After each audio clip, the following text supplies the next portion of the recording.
Hey there, I'm Carrie, social worker and founder of PlayMotion Kids. Welcome to Wait, Am I Saving the World? This podcast is for the people shaping childhood, at home, in classrooms, and in our communities.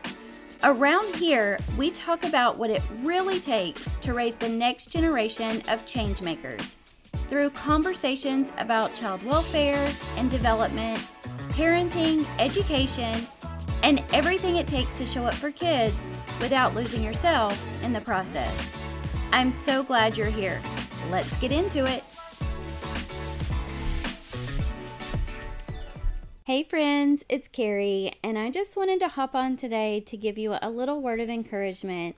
If you are starting to look at your calendar this holiday season and go, how am I even supposed to do all of this? I haven't figured out how to clone myself yet. I just want to tell you that you do not need to feel the pressure to make the holidays magical or Pinterest perfect. This time of year comes with a lot of expectations. You've got the activities, the parties, the traditions, the crafts, the red and green glitter everywhere, the matching pajamas, the photos, the special meals that you have to cook, all of it. And if you are holding all of that, plus still trying to live your day-to-day life, you still have kids to raise, you still have a job to go to, you still have a business to run, you might be homeschooling. It can get overwhelming really fast. So let's take a deep breath together. Ready? Here is your reminder. Just a little encouragement as we head into the holidays. Kids do not remember perfect holidays. They don't remember the schedule, the timeline, the fancy details, whether or not you nailed that Pinterest project that you had, whether or not you checked off your entire list. They remember how it made them feel. So let's slow down long enough to let the small things become sacred. Holiday traditions matter, but not for the reasons that you might think. Childhood memory science tells us that we encode emotion, not execution. So they remember the smell of cookies, the sound of the music, the way the lights looked, the feeling of being safe, being close, that time you played a game together and laughed so hard that you cried. So it doesn't matter if the craft is perfect, if the tree is perfect, whether or not you bought the right gifts, whether or not your mashed potatoes were made from scratch. Children don't store perfection. They store warmth and connection and how you make them feel. So let's just think about that for a minute. The traditions that we create connection, and even the small ones count. They help us feel anchored.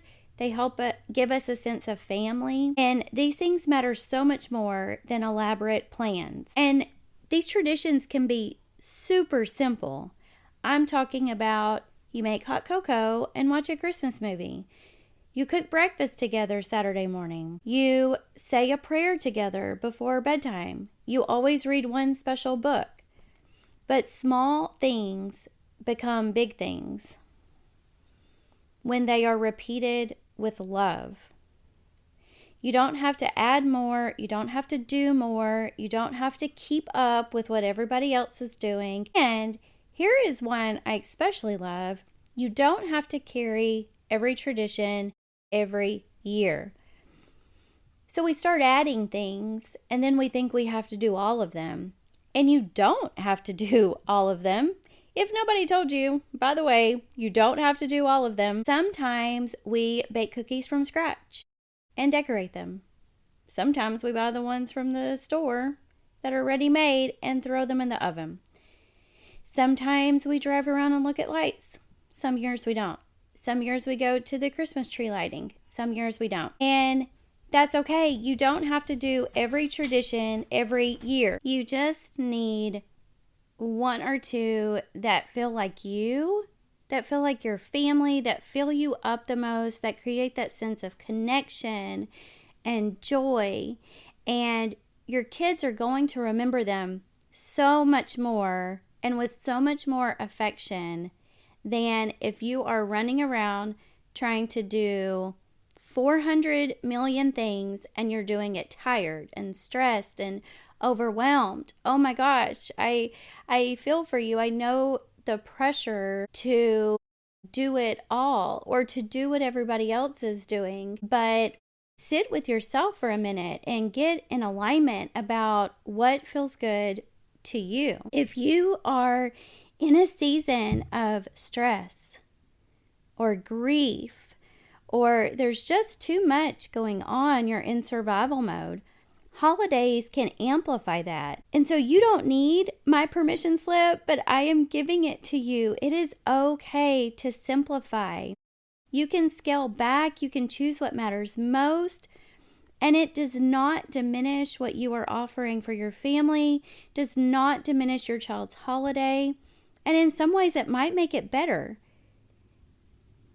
Your family will thrive in peace, not pressure. Just be present. And I promise you that one tradition done with love and intention is so much better than 10 with exhaustion.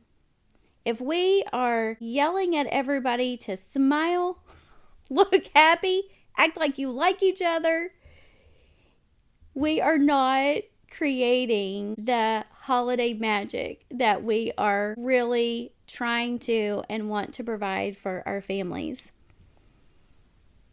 So I'm challenging myself today to think about these two things, and I will tell you what they are. What is one small tradition you actually love and want to make sure that you make time for this holiday season? And what is one thing, or maybe even multiple things, that you can let go of to make space for joy instead of pressure and overwhelm? I promise you that your kids will not remember every detail. And I know that because I 100% do not remember every detail.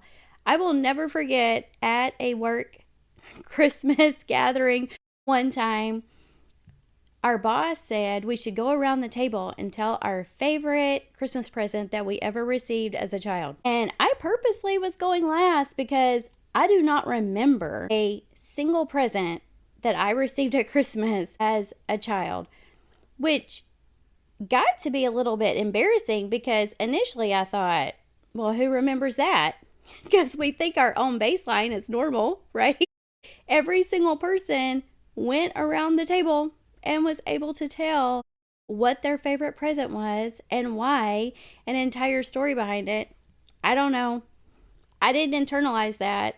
I have no idea what my favorite present I received was as a child.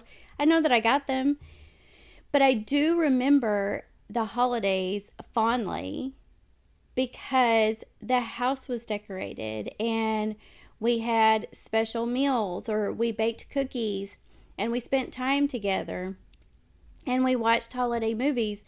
So it doesn't have to be big for it to leave an impression of love. And that is going to be what lasts. So I just want you to think about who you need to show up as for that love to shine through. And my guess is that who you need to show up as is not the person that is trying to cram as many things in one day as possible. I could be wrong. There might be somebody out there that can do all the things at one time and do them well, but I can promise you I am not that person. So I am going to take some time to be intentional about what our holiday traditions are this year and really make them count. And I hope that that's something that you can think about too. And if thinking about doing all the things is causing you stress, set that down. Set it down. Well, I hope that this helps you simplify and find some joy this holiday season. Thank you so much for hanging out with me. today. Talk soon. Thank you so much for hanging out with me today. If you enjoyed this episode, follow the show and share it with someone who cares about showing up well for kids. And if you feel called to create real impact in your own community through movement, mindfulness, and whole child learning, you can find out more about becoming a certified PlayMotion Kids instructor at playmotionkids.com. Until next time, stay curious, stay kind, don't forget to make a little time to play, and now get out there and go save the world.